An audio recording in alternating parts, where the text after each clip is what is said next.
Hi students, I hope you are doing well. सब लोग अच्छे होंगे और अपने सीटेट की तैयारियां अच्छे तरीके से कर रहे होंगे। सो जैसा कि हम लोग आपके लिए अलग अलग चैप्टर्स के अलग अलग टॉपिक्स के नोट्स लेके आ रहे हैं। सो आज का जो टॉपिक है वो है हमारा आनुवांशिकता और पर्यावरण का प्रभाव, यानी कि influence of heredity and environment. So चलिए देर नहीं करते हैं और वीडियो को स्टार्ट करते हैं। सो आज के जो टॉपिक रहेंगे वो टॉपिक है हमारे हेरिडिटी, मीनिंग एंड डेफिनेशन। कहने का मतलब आनुवांशिकता, उसका अर्थ क्या होता है और परिभाषा क्या होती है। And different theories of heredity, जो अलग अलग थ्योरी दी हैं एजुकेशनिस्ट ने आनुवांशिकता से रिलेटेड, उन सारे हम थ्योरीज पे डिस्कशन करेंगे। सो सबसे पहले हम समझते हैं कि हेरिडिटी होती क्या है, मीनिंग क्या है, उसकी डेफिनेशन क्या है। जैसा कि आप लोगों को पता ही होगा कि कई बार आप शादी वगैरह में जाते हैं या फिर अपने घर पे जाते हैं, नाना जी के यहाँ जाते हैं, वहाँ पर आपसे लोग पूछ लेते हैं कि अरे तुम्हारी आंखें तो तुम्हारे पापा की तरह हैं, अरे तुम्हारे बाल तो तुम्हारे मम्मी की तरह हैं, या फिर अन्य चीज़ों को जिसमें कि आपके जो शारीरिक संगठन होता है, जो आपका बॉडी स्ट्रक्चर होता है, आपकी आईज हैं, कलर हैं, टीथ हैं, लिप्स हैं, इन सब का कंपैरिजन जब आपके पेरेंट्स के साथ किया जाता है तो ये चीज़ जो होती है वो कहलाती है हेरिडिटी, यानी कि आनुवांशिकता। तो आनुवांशिकता में एक, अगर हम एग्जाम्पल की बात करें तो इसमें जो आप ले सकते हैं कलर्स हैं, आईज हैं, या फिर बाल हैं, या फिर लिप्स हैं, इन सब चीज़ों को लेकर के हम बोल सकते हैं कि ये एक हेरिडिटी को ही फॉलो करते हैं। फॉर एन एग्जाम्पल, जैसा हमने यहाँ पर बात की है कि जैसे इसमें एक मदर है, एक फादर है और एक बेटा है। आप इसमें एग्जाम्पल देखेंगे तो जैसे जो कान हैं वो फादर की तरह पे हैं, जो हेयर हैं वो माँ की तरह पर है, और जो आईज हैं वो अगेन फादर की तरह पे हैं, और जो मॉम हाइट ली है बच्चे ने वो अपनी मम्मी की हाइट ली है। यहाँ पर हम ये देखते हैं कि जो बच्चा है उसके अंदर गुण किसके हैं, माता के भी गुण आ रहे हैं और पिता के भी गुण आ रहे हैं। इन गुणों का आदान प्रदान, यानी कि प्रदान तो नहीं होता, बेसिकली इसमें क्या होता है, जो गुण होते हैं, जो ट्रेड्स होते हैं, वो फ्लो करते हैं अनदर जनरेशन पर। जब जनरेशन टू जनरेशन ये ट्रेड्स फ्लो करते हैं तो इसको ही हम कहते हैं हेरिडिटी। अब बात करते हैं हम डिफिनीशन की। वो एक एग्जाम्पल था, एक साधारण बोलचाल में किस तरीके से कहा जाता है। अब अगर हम आनुवंशिकता की परिभाषा के बारे में बात करें तो heredity is considered as the sum total of inborn individual traits, यानी कि जो जन्मजात व्यक्तिगत लक्षण होते हैं इनका जो कुल योग होता है, इसको ही हम हेरिडिटी कहते हैं, और ये माता पिता के द्वारा अपने बच्चों में जाती है। अब जैसे एक फॉर एन एग्जाम्पल हम बात करें कि जैसे बिल्ली है, वो बिल्ली के बच्चे को ही जन्म देगी, किटन को जन्म देगी। जो डॉग हैं, कुत्ते हैं, वो पपी को जन्म देते हैं, और ह्यूमन बींग्स जो होते हैं वो ह्यूमन बींग को जन्म देते हैं। जो जिस वे में होगा उसी तरीके के अपनी नेक्स्ट जनरेशन को जन्म देता है। भले ही इसमें क्या होगा कि कुछ गुण भिन्न होंगे, कुछ गुण समान होंगे, परंतु जो जैसा है वैसे ही बच्चे को वो जन्म देता है। अब हम बात करते हैं डिफरेंट थ्योरीज ऑफ हेरिडिटी, अनुवांशिकता के सिद्धांत के बारे में। तो जो सबसे पहले थ्योरी आती है वो आती है वीजमैन की थ्योरी है। वीजमैन ने ये बताया, इनका बेसिकली क्या था कि इन्होंने ये जर्म्स प्लाजा की थ्योरी भी कहा जाता है। इन्होंने पूरी एक बुक लिखी है जो कि आपके सामने लिखा हुआ है, the germ plaza theory of heredity.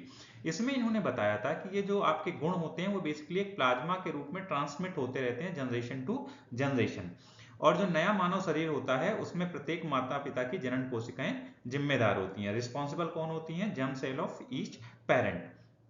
और ये जो कोशिकाएं होती हैं ये एक जनरेशन से दूसरी जनरेशन को चलती रहती हैं। ठीक है, मूवमेंट जो होता है इन सेल्स का वो कंटिन्यू रहता है जनरेशन टू जनरेशन।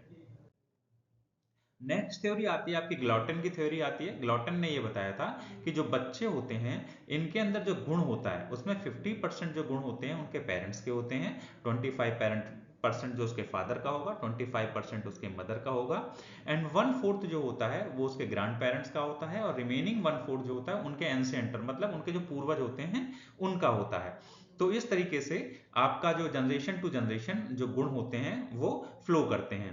आपके माता पिता के 50% जनरेशन, मतलब 50% ट्रेट्स आ जाते हैं, बाकी के 25% आपके ग्रैंड पेरेंट्स के और उनके पूर्वजों के होते हैं। अब ये जो थ्योरी है मेंडल्स थ्योरी, ये बहुत नोन थ्योरी है और इसके बारे में काफी बात की जाती है। मेंडल जो थे, मेंडल बेसिकली ऑस्ट्रिया के एक प्रीस्ट थे। ये इन्होंने क्या किया कि अपने जो चर्च का गार्डन था, चर्च के गार्डन में इन्होंने मटर के पौधे उगाए थे। कुछ लोग, बहुत कम लोग जानते हैं कि इन्होंने चूहों पर भी वो किया था, एक्सपेरिमेंट्स किया था। मटर के साथ साथ चूहों पे भी एक्सपेरिमेंट्स किया था।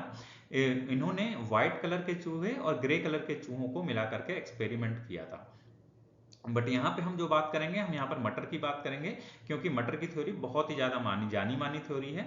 सो इस थ्योरी के अंतर्गत मेंडल ने जो प्रयोग किया, उसमें क्या किया, इन्होंने दो अलग अलग किस्म के बीजों को आपस में मिलाया। ठीक है, जब दो अलग अलग किस्म के बीजों को इन्होंने मिलाया, तो उसमें जो पहली पीढ़ी थी, जो फर्स्ट जनरेशन थी, वो पूरी तरीके से एकदम हाइब्रिड थी। ठीक है, फिर उसके बाद जो सेकंड जनरेशन की थ्योरी आई, उसमें कुछ लक्षण जो थे वो पहले वाले के थे, जो एकदम स्टार्टिंग में था। और उसके बाद जैसे जनरेशन मूव होती जाती है, वैसे वैसे उनके गुणों में फिर से वापसी आने की संभावनाएं बनी रहती हैं। अब इसमें अगर हम चित्र से देखें, इसको अगर इमेज से हम रिप्रेजेंट करें मेंडल की थ्योरी को, तो देखिए एक ग्रीन है मटर का और एक येलो है। लेकिन तो इसकी जो फर्स्ट जनरेशन आएगी वो पूरी की पूरी येलो, यानी कि पूरी की पूरी हाइब्रिड होके आई। ठीक है, लेकिन जब उसके बाद तो सेकंड जनरेशन में जब मूव हुआ, तो उसने उसमें जो 4 मटर थे, इसमें से एक मटर ने अपने पुराने वाले एंशियंट को फॉलो किया, बाकी के 3 जो थे वो हाइब्रिड के आए। अब इसके बाद जो नेक्स्ट जनरेशन आएगी, वो धीरे धीरे करके पुराने वालों के गुणों को ग्रहण कर सकती है। एक पॉसिबिलिटी हमेशा रहती है। इसके बाद हम बात करते हैं डार्विन की थ्योरी की। सो डार्विन की जो थ्योरी थी, ये भी अपने आप में एक बहुत जानी मानी थ्योरी है। इसको बेसिकली कहा जाता है कि ये जो थ्योरी है, ये थ्योरी ऑफ एवोल्यूशन के नाम से भी जानी जाती है। थ्योरी ऑफ एवोल्यूशन के हिसाब से ये बताया गया कि इसमें जो डार्विन ने बोला था कि आदमी भी एक तरीके का जानवर है, और इस दुनिया में, इस पृथ्वी पर बहुत सारे प्रकार के जानवर रहते हैं। अब इसमें क्या होता है कि इसमें प्रत्येक पीढ़ी जो होती है, जो एवरी जनरेशन होती है, वो बढ़ती जाती है। जैसे आज अगर 50 है, तो कल वो 55 होगी नेक्स्ट जनरेशन, फिर उसके बाद 60। जैसे कि आप पॉपुलेशन इंक्रीमेंट कह सकते हैं, आपका इंक्रीज जो होता रहता है। ठीक है, अब जब पॉपुलेशन इंक्रीज होता जा रहा है, परंतु खाने पीने की चीजें तो आपकी वही है, सीमित ही हैं, तो उन्होंने कहा कि संसार में वही व्यक्ति जीवित रहेगा जो कि अपने आप को वातावरण के अनुसार, खुद को परिवेश के अनुसार समायोजित करता रहेगा। दैट मीन्स जो जनरेशन अपने आप को एडजस्ट कर लेगी अपने सराउंडिंग के हिसाब से, वही जनरेशन जीवित रहेगी, अदरवाइज खत्म होती जाएगी, जैसे कि आपके डायनासोर खत्म हो गए। अब इसको और अगर हम ध्यान से देखें, तो जैसे ये थे आपके, चार्ल्स डार्विन ने बताया कि जो पहले जिराफ थे, जिराफ पहले छोटे हुआ करते थे। ठीक है, अब पेड़ बड़े होते थे, तो जिराफ के जो जनरेशन में जो चेंज आता गया, generation to generation, generation to generation, जो उनका ऑफ स्प्रिंग्स में चेंज आया, वो क्या हुआ कि उनकी गर्दन लंबी होती चली गई। अब गर्दन लंबी होती चली गई, तो उनको फूड मिलता चला गया। अदरवाइज जो नहीं, मतलब सेक्रीफाइस नहीं कर पाए, वो खत्म होते चले गए, उनके ऑफ स्प्रिंग्स भी आगे खत्म होती चली गई। सो इस प्रकार से हमारा ये आज का टॉपिक खत्म होता है, जो कि हेरिडिटी के ऊपर था और डिफरेंट थ्योरीज ऑफ हेरिडिटी थी। आपके लिए the exam tube Frank connect के साथ में आपके लिए ऐसे ही नए नए वीडियो लेके आता रहेगा, जिससे कि आपके जो कॉन्सेप्ट हैं वो क्लियरिटी आती जाए। अगर आपको स्टिल कोई क्वेरी रहती है, कोई कंफ्यूजन रहता है, तो आप हमारे टेलीग्राम चैनल या फिर हमारे व्हाट्सएप नंबर पर मैसेज कर सकते हैं। वहां पर आपको हर चीज का जवाब मिलेगा। विद इन 12 आवर्स या 24 आवर्स के अंदर कोई ना कोई रिप्रेजेंटेटिव आपसे कनेक्ट होगा और आपके सारी क्वेरीज का रिप्लाई देगा। साथ ही हमारे बहुत सारे नोट्स आते रहते हैं टेलीग्राम चैनल पर, तो आप अगर वहां पर जाकर ज्वाइन कर लेंगे हमारे टेलीग्राम चैनल को, तो आपको अलग अलग तरीके के नोट्स भी मिलते रहेंगे, जो आपके सीटेट में बहुत हेल्पफुल होंगे। और जैसा कि हम बार बार हर वीडियो में कह रहे हैं कि हम लोग बहुत जल्दी आपके लिए सीटेट के टेस्ट सीरीज लेकर के आने वाले हैं theexamtube.com पर। सो आप वहां पर भी जाकर के अपने प्रिपरेशन को चेक कर सकते हैं। Thank you so much for today.